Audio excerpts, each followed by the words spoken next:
U.S. Indo-Pacific Command announced on Thursday that the Guam air defenders of the E-3 Air Defense Battery used the newly developed Terminal High Altitude Area Defense, or THAAD, remote launch capability to expand their ability to defend the Commonwealth of the Northern Mariana Islands, CNMI. Over 4 days, E-Battery in cooperation with Joint Region Marianas, Pacific Air Forces, multiple Air Force wings and squadrons and signalers from the 307th Expeditionary Signal Battalion enhanced from Hawaii all contributed to deploying a THAAD launcher from Guam to Rota, CNMI. THAAD is the Army's air defense system that specializes in intercepting ballistic missiles. The things that all had to come together to make this a successful mission exemplified the idea of joint operations, said Major Kyle Hermanson, Task Force Talon Officer in charge. Joint Region Marianas, 94th Army Air and Missile Defense Command, Pacific Air Forces, E-3 THAAD, Guam National Guard Security Forces, all came together to make this one of the most successful air defense missions in the area of responsibility. This was the first use of the THAAD remote launch capability outside of testing and proved to be an outstanding addition to THAAD's already combat-proven effectiveness. The exercise was to demonstrate a new capability we received January, the remote launch kit. We worked with the leadership of Guam and CNMI to find a suitable location on Rota, brought a launcher and wanted to send a message that we can defend the entirety of CNMI, said First Lieutenant Peter Gonsalves, E-3 Executive Officer. We took the best minds that we had here, created a plan, and were able to validate our capabilities on Guam with a temporary jump site. Once we did that, there was nothing to prevent us from doing it on the island of Rota. We took what we knew was going to work, and we were the first THAAD battery in the entire world to deploy a remote launch kit outside of testing. While this movement to Rota was only temporary, proving that the remote launch kit is a valuable asset to the THAAD system was vital. The air defense battery also wanted to show a sign of strength and defense for all those living on the island chain. There is a misconception that we only protect Andersen Air Force Base, added Gonsalves. By bringing a launcher out here, we can show all the people here on Rota that we are not just an organization that is defending military assets, but are here to protect their safety as well. However, there were challenges to overcome during the operation as well.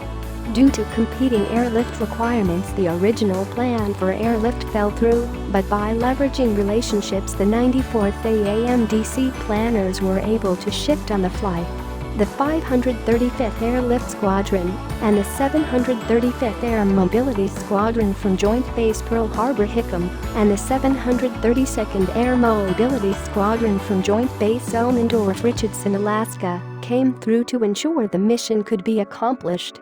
As the primary handlers of cargo and passengers in the Indo-Pacific, the 515th MO is committed to enabling power projection for our joint partners, said Colonel Dan Cooley, Commander, 515th MO.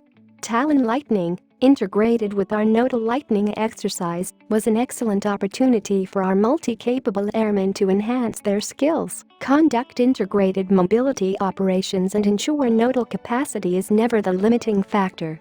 The 715th Air Mobility Operations Group provided additional support. For this exercise, we deployed 3 teams of 12 members. The teams are comprised of aircraft maintenance specialists, air transportation specialists, a cyberspace support specialist and a logistical readiness officer, said Major Douglas Ruark, Director of Operations for 715th. By supporting this movement, we are able to demonstrate the ability of the combatant commander to rapidly deploy and redeploy forces across the theater as required.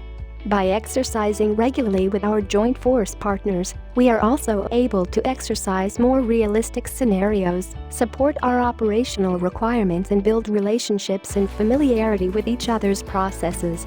Once on the ground in Rota, the team immediately went to work setting their sight, positioning the launcher and orchestrating communication requirements. The role of ensuring there was communication from the THAAD launcher en route back to the Tactical Fire Control Center at Guam was the responsibility of a team assigned to the 307th TSBE from Hawaii. They provided the installation and operation of the Army's newest tactical communication asset, the Transportable Tactical Command Communication System, that would allow the launcher to connect with the home station TFCC radar. Being able to do my job on a real scale, not just for training, was great. I enjoy what I do, said Corporal Matthew Vadino, 307th TSBE. From getting all our stuff set up and getting to work, I feel good about the work we put in, and it really feels like a mission accomplished. Expectations for the exercise were high, but with the capabilities of the entire team they were met. The THAAD's newest piece of equipment, the remote launch kit, proved its worth. I'm very pleased with the results of the operation, but I also couldn't be happier with the performance of our soldiers, said Hermanson. We have to have the right systems, in the right place with the right soldiers at the right time, in order to successfully conduct our mission. The future perspective of what THAAD is capable of is still to be seen. For now, the ability to expand and better protect the chain of Marianas Islands is what E3 is focused on. Protection of our homeland is our #1 priority, commented Hermanson. With the validation of the new capabilities, we have the ability to dynamically project forces across the area of responsibility and allow freedom of movement in the Indo-Pacific region.